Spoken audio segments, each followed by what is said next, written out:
What would you do if keeping your job meant destroying an innocent person's life? Daniel thought he knew the answer, until the guilt began eating him alive. Daniel Okafor never imagined himself as a bad person. Growing up in the crowded streets of Surulere, Lagos, he had watched his mother sell akra by the roadside just to pay his school fees. Poverty had taught him one lesson: survival required sacrifice. So when he finally landed a job as a compliance officer at Unity Commercial Bank in Victoria Island, he promised himself he would never go back to that life of struggle. He worked hard, stayed late, and earned respect. His colleagues called him Mr. Integrity because he never cut corners. But integrity, Daniel would soon learn, is easiest to keep when it costs you nothing. The trouble started on a humid Tuesday morning when the managing director called an emergency meeting. Daniel sat in the glass-walled conference room, watching sweat bead on his boss's forehead as the man explained the crisis. Someone had diverted over 50 million naira from client accounts. The central bank was asking questions. Investors were threatening to withdraw. The media was sniffing around. Panic filled the room like smoke.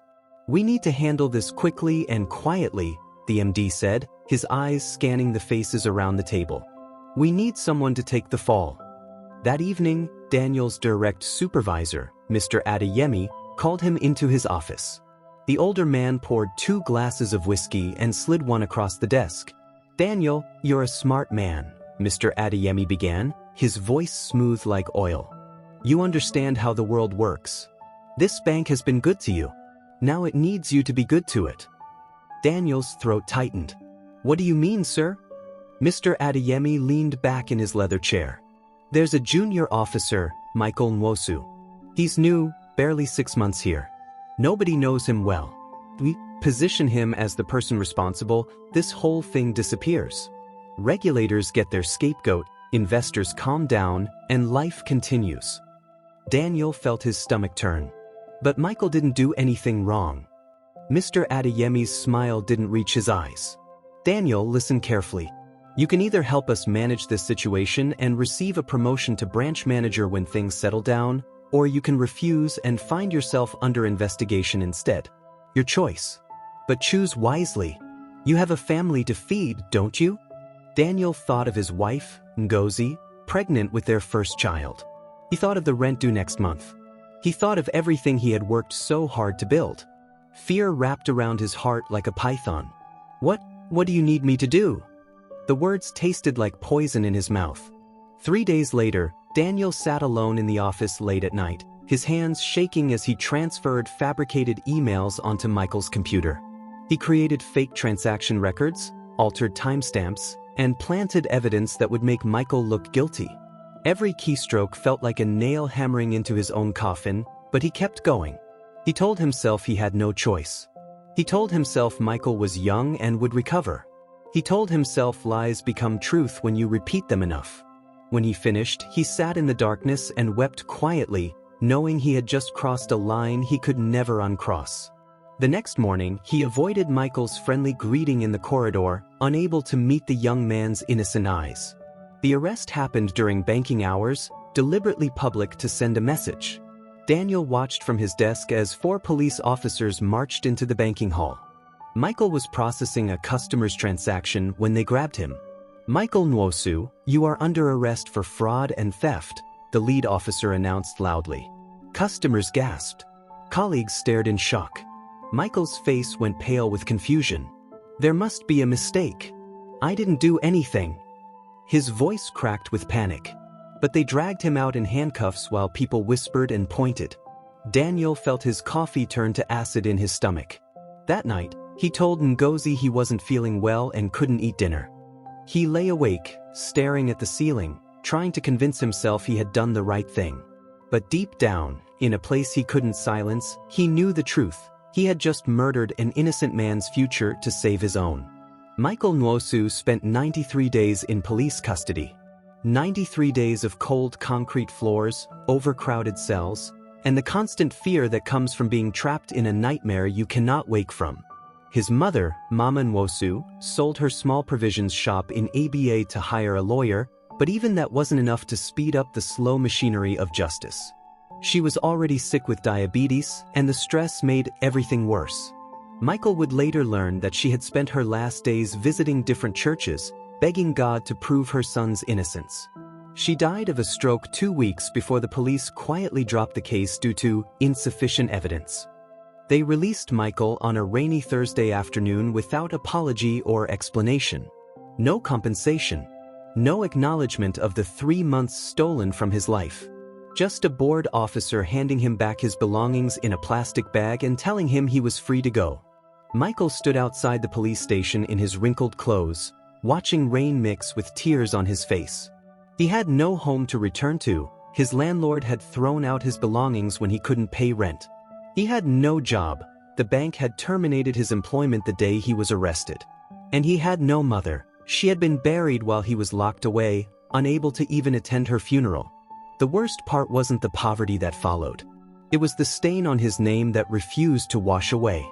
Every job interview ended the same way. "Mr. Nwosu, I see there's a gap in your employment history. Can you explain?" When he told the truth, their faces would change. The interest would die in their eyes. "We'll get back to you," they would say, and he would never hear from them again. Even when the charges were officially dropped, the whispers remained. "That's the guy who stole from the bank. I heard he got away because of a technicality. You can't trust him." His name became a warning other people shared. Michael learned that in Nigeria, an accusation is often enough. Truth becomes irrelevant once shame has marked you. He ended up in Ikeja, working at a small electronics repair shop owned by an old man who didn't ask too many questions. The pay was barely enough to rent a single room in a compound where he shared a bathroom with 12 other people. His engineering degree gathered dust in a folder under his mattress. At night, he would lie on his thin foam and remember his mother's last words to him before his arrest. "Michael, I'm so proud of you. You're going to do great things." The memory cut deeper than any knife. He had failed her. He had died in that cell, even though his body kept walking around. Sometimes he wondered if it would have been better to actually be guilty. At least then the punishment would make sense. Meanwhile, across the city in a luxury apartment in Lekki Phase 1, Daniel Okafor was living the life he had traded his soul to obtain. 6 months after Michael's arrest, Daniel received his promotion to branch manager, exactly as promised. His salary jumped from 300,000 naira to 750,000 monthly. He moved his family to a bigger house. He bought a Toyota Camry. His colleagues congratulated him, calling him Oga with respect. From the outside, Daniel had won. But victory tasted like ash in his mouth. The nightmares started 2 weeks after his promotion. Daniel would dream of prison cells and handcuffs, of Michael's confused face as the police dragged him away. He would wake up gasping, his shirt soaked with sweat, his heart hammering against his ribs. Ngozi would ask, "Are you okay, darling?" And he would lie, "Just work stress, my love. Nothing serious." But it was serious. It was eating him alive from the inside. At work, he could no longer concentrate during meetings. Simple decisions became difficult. He would zone out mid-conversation, seeing Michael's face in every young employee who walked past his office. His hands developed a tremor he couldn't control. He started drinking whiskey in his office, hiding the bottle in his drawer, telling himself it was just to take the edge off. But the edge never dulled. It only got sharper. Guilt, Daniel discovered, is a patient hunter. It waits until you're comfortable, until you think you've gotten away with it, and then it strikes. And once it has you, it never lets go. The unraveling happened slowly, like a building collapsing floor by floor. First, Daniel's health broke down. The headaches started as a dull throb behind his eyes, but within months they became migraines that left him vomiting and unable to see straight. His doctor prescribed medication, ran tests, found nothing physically wrong. "It might be stress-related," the doctor suggested. "Do you have anything weighing on your mind?" Daniel lied and said no.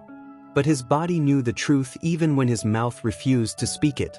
His blood pressure spiked dangerously high. He developed an ulcer that burned in his stomach like a coal.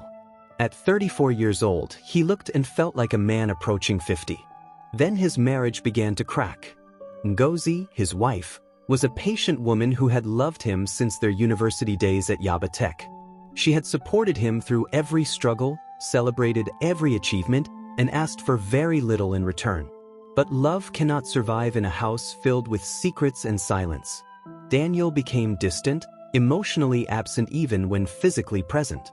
He would sit at the dinner table pushing food around his plate, barely hearing when she talked about their daughter's school day. "Daniel, are you even listening to me?" Nwosu would ask, frustration creeping into her voice. Yes, I'm listening," he would reply, but they both knew he wasn't. He was somewhere else, trapped in a memory he couldn't escape. The drinking got worse. What started as an occasional glass to help him sleep became a bottle every night. He would come home from work and go straight to the bottle, pouring whiskey into a glass with shaking hands.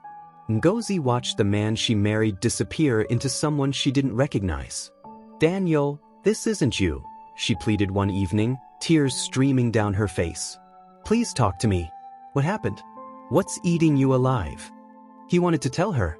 God knows he wanted to confess everything, to fall on his knees and beg for forgiveness. But shame kept his mouth sealed. "Nothing happened," he said coldly. "Stop nagging me." The words created a wall between them that grew higher each day. One night, after another argument, Nwosu packed a bag and took their daughter to her mother's house in Ibadan. "I can't do this anymore, Daniel," she said, her voice broken but firm. "I don't know who you are anymore. You're angry all the time, you drink like you're trying to kill yourself, and you won't let me help you. I can't raise our daughter in this environment." Daniel watched them leave, wanting to stop them but unable to move. The door closed behind them with a sound like a coffin lid slamming shut. He stood alone in the empty apartment, surrounded by all the material success he had sacrificed his integrity to achieve, and felt absolutely nothing but hollowness. At work, his performance declined sharply. The sharp, efficient compliance officer who never missed details now made careless mistakes. He approved transactions without proper documentation. He missed important deadlines. He snapped at subordinates for minor errors. During a quarterly review meeting, the managing director pulled him aside. "Daniel, what's going on with you? You used to be my best manager. Now I'm getting complaints. Your branch numbers are down. Are you having personal problems?" Daniel wanted to scream the truth. "Yes, I have problems. I destroyed an innocent man's life and it's killing me." But instead he said, "I'm fine, sir. Just tired. I'll do better." The MD looked unconvinced. "You better. We have standards to maintain." The final straw came on a quiet Sunday evening. Daniel was alone in his apartment, half drunk, flipping through television channels when he stumbled upon a news documentary. The program was about wrongful accusations in Nigeria's criminal justice system. They interviewed people who had been falsely imprisoned, whose lives had been destroyed by lies and fabricated evidence. One young man's story was eerily similar to Michael's, arrested at his workplace, held for months, lost his mother while in custody, released without apology. As Daniel watched the man's hollow eyes describing his shattered dreams, something inside him broke completely. He saw Michael's face in that stranger. He saw the countless others damaged by people like him, people who chose convenience over conscience, who protected themselves by sacrificing the innocent. Daniel turned off the television and sat in darkness. For the first time in 3 years, he allowed himself to fully feel the weight of what he had done. No more excuses. No more justifications. He had destroyed Michael Nwosu's life to save his own career. He had cost a sick woman her last days with her son. He had committed a crime far worse than the fraud he had helped cover up. And he had been living with the consequences disguised as success. That night, Daniel made a decision. He couldn't undo what he had done. He couldn't bring back Michael's mother or restore the years stolen from him. But he could do one thing. He could stop lying. Whatever it cost him, he would find Michael and tell him the truth. Not for forgiveness. He didn't deserve that, but because the silence had become unbearable. Because living with the lie was worse than any punishment the truth might bring. Because he was already in prison and had been for 3 years, locked in a cell built from his own cowardice. The only way out was through confession. Finding Michael Nwosu took 6 weeks of searching.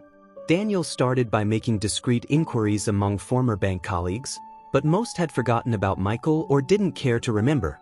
That fraud guy? I don't know where he is now. Why are you asking? Daniel would shrug and change the subject, knowing he couldn't explain without revealing too much. He tried calling Michael's old phone number, but it was disconnected. He visited the address listed in Michael's employment records, only to find new tenants who had never heard of him. Each dead end felt like another layer of judgment, another reminder of how thoroughly they had erased Michael from normal society. Finally, through a former security guard at the bank who kept in touch with people in the area, Daniel learned that Michael was working at a small electronics repair shop in Ikeja. The shop was located in a crowded market area, squeezed between a provision store and a shoe cobbler. Daniel stood outside for 20 minutes, gathering courage before entering. The shop was tiny, cluttered with broken phones, laptop parts, and the smell of soldering iron. And there, behind the counter, was Michael. Daniel almost didn't recognize him. The cheerful young man who used to greet everyone with bright energy had been replaced by someone quieter, older, worn down by disappointment. Michael's eyes held a weariness that no 27-year-old should carry. He was focused on repairing a phone screen, his movements precise but mechanical, like someone going through motions rather than living. For a long moment, Daniel just stood there, words trapped in his throat. Then Michael looked up, and their eyes met. There was a flicker of recognition in Michael's face, followed by something Daniel couldn't quite read, not anger exactly, but a kind of tired resignation. "Mr. Okafor," Michael said quietly, his voice neutral. "I didn't expect to see you here." Daniel felt his carefully rehearsed words dissolve into nothing. His mouth went dry. His heart pounded so loud he was sure Michael could hear it. "Michael, I need to talk to you. Please. It's important." Michael set down his tools slowly, studying Daniel's face with those exhausted eyes. "About what?" "About how I lost everything.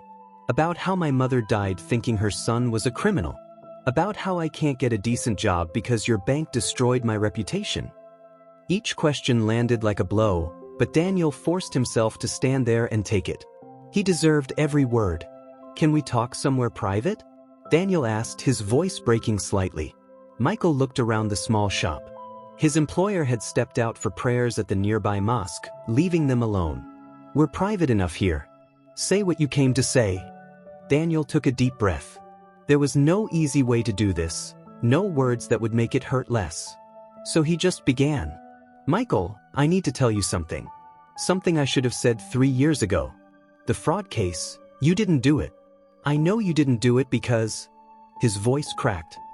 "Because I planted the evidence that got you arrested." The silence that followed was deafening. Michael didn't move. He didn't speak. He just stared at Daniel with an expression that slowly shifted from confusion to disbelief to a kind of devastated understanding. "What?" The word came out as barely a whisper. Daniel's eyes filled with tears, but he forced himself to continue. "The bank needed someone to blame for the missing money. Management chose you because you were new, because nobody knew you well enough to defend you. My boss told me to plant evidence on your computer or they would blame me instead. I was scared. I had a wife, a baby on the way, bills to pay. So I did it. I planted those emails. I created those fake transactions. I destroyed your life to save mine." Michael's legs seemed to give out. He sat down heavily on a stool, his face going pale. His hands trembled as he gripped the edge of the workbench. "You did this? You?" Daniel nodded, tears streaming down his face now, his composure completely gone. "I'm sorry. I know that's worthless. I know sorry doesn't bring back your mother or give you back those 3 months or restore your career. But I needed you to know the truth. I've been living in hell for 3 years, unable to sleep, unable to function, watching my life fall apart because of what I did to you. I'm confessing not because I want forgiveness, I don't deserve that, but because the lie was killing both of us." Michael sat in stunned silence, processing information that was rewriting his entire understanding of the worst period of his life. When he finally spoke, his voice was hollow, drained of emotion. "My mother, she sold everything to hire a lawyer for me. She stopped taking her medications because she couldn't afford both. The stress and worry killed her, Mr. Okafor. She died believing I might be guilty, died before she could see me released, died without me being able to hold her hand or tell her I loved her one last time. Michael's voice broke on the last words, years of suppressed grief finally surfacing. And you're telling me it was all a lie? That she died for nothing? That I lost everything for nothing? Daniel had no answer. What could he possibly say? He had known intellectually what his actions had cost Michael, but hearing it spoken aloud, seeing the raw pain in Michael's eyes, made the full weight of it crash down on him. Why me? Michael asked the same question he had carried for 3 years. Out of everyone in that bank, why did you choose me? Daniel's voice was barely audible. Because you were new. Because you had no powerful connections to protect you. Because you were the easiest target. Because I was a coward who valued my comfort more than your life. Michael stood up slowly, walked to the front of the shop, and stared out at the crowded market.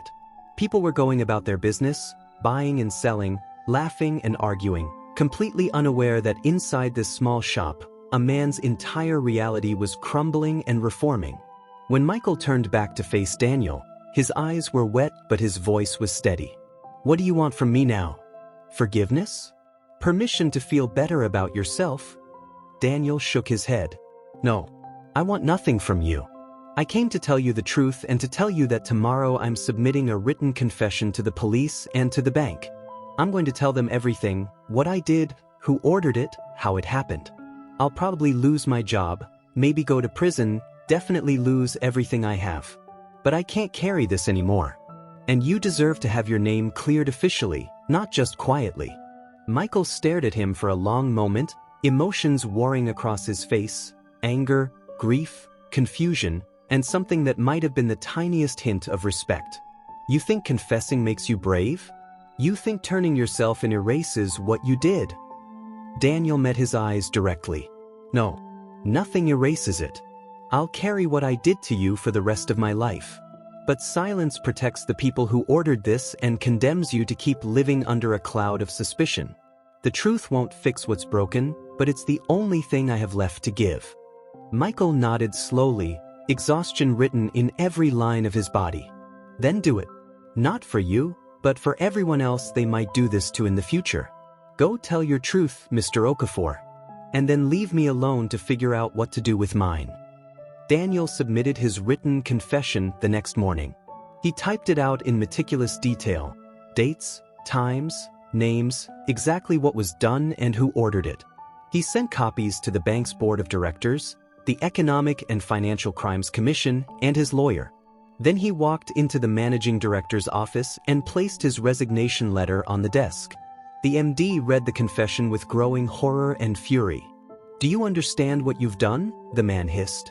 You've destroyed this institution's reputation. You've implicated board members. You've ruined your own career. Daniel felt strangely calm. No, sir. I ruined my career 3 years ago when I agreed to frame an innocent man. I'm just finally admitting it. The fallout was immediate and brutal. By afternoon, the story had leaked to journalists. By evening, it was trending on social media, #UnityBank scandal. News outlets ran stories about corruption, false accusations, and corporate conspiracy. The bank's stock price dropped. Investigators from multiple agencies descended on the headquarters. Daniel's former colleagues avoided his calls. His name became synonymous with betrayal, though not in the way he had feared. Some people called him a rat for exposing the bank, others called him a criminal for what he had done to Michael, and a very small number quietly called him brave for finally telling the truth. The legal consequences came swiftly. Daniel was arrested and charged with fraud, evidence tampering, and perjury. He spent 4 months in the same police station where Michael had been held, experiencing firsthand the harsh reality of the justice system he had weaponized against an innocent man. The irony wasn't lost on him. Nwosu filed for divorce, unable to reconcile the man she had married with the man who had committed such a terrible act. He lost his house, his car, his savings. Everything he had gained through his betrayal was stripped away. And yet, paradoxically, he felt lighter than he had in years. In prison, Daniel slept through the night for the first time in 3 years. The nightmares stopped. The guilt didn't disappear, it would never disappear, but it transformed into something he could carry rather than something that carried him. He accepted responsibility without excuses, without self-pity. When prosecutors offered him a reduced sentence in exchange for testifying against the bank officials who had ordered the frame-up, he agreed not to save himself, but because it was the right thing to do.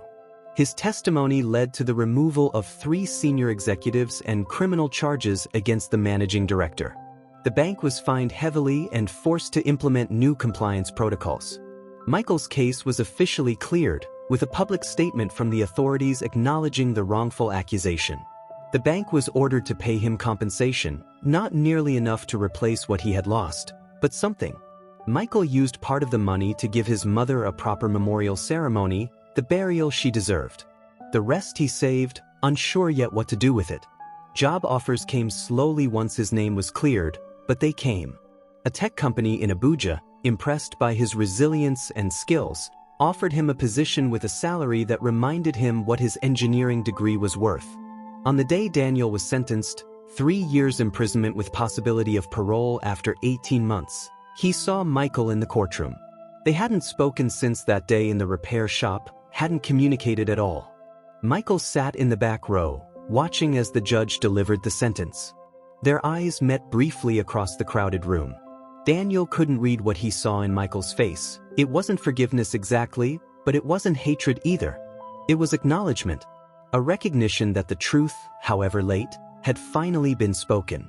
After the sentencing, outside the courthouse, a journalist approached Michael. "Mr. Nwosu, how do you feel seeing the man who destroyed your life go to prison?" Michael was quiet for a moment, choosing his words carefully. "I don't feel good about it. Prison won't bring back my mother.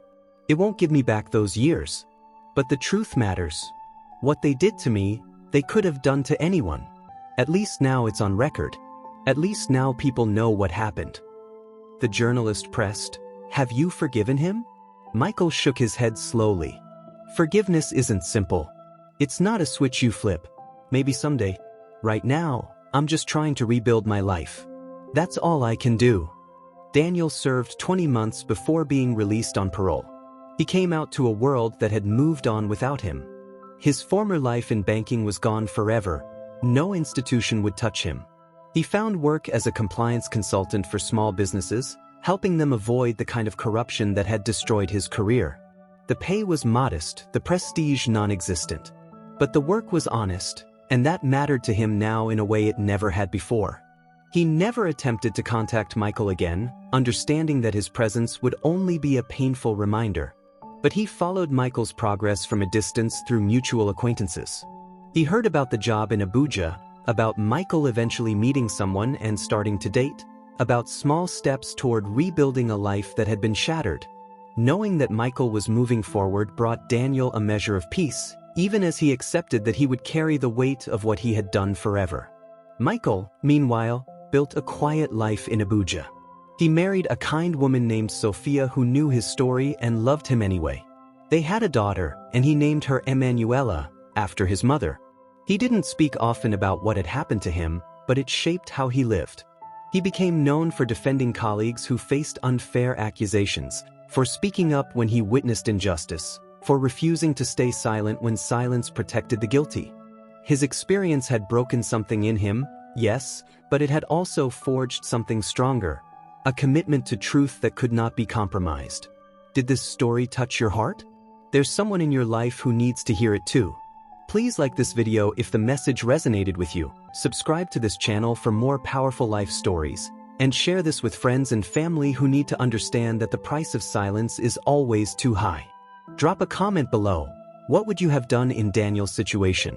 What lesson hit you hardest? Your perspective matters, and your story could inspire someone else. Remember, false accusations don't just end when the lie succeeds. The truth waits patiently until it can no longer be ignored. Don't let fear make you the villain in someone else's story. Choose courage. Choose truth. Choose integrity, even when it costs you everything. Don't forget to like, subscribe, and share this video for more interesting and captivating stories. See you on the next one.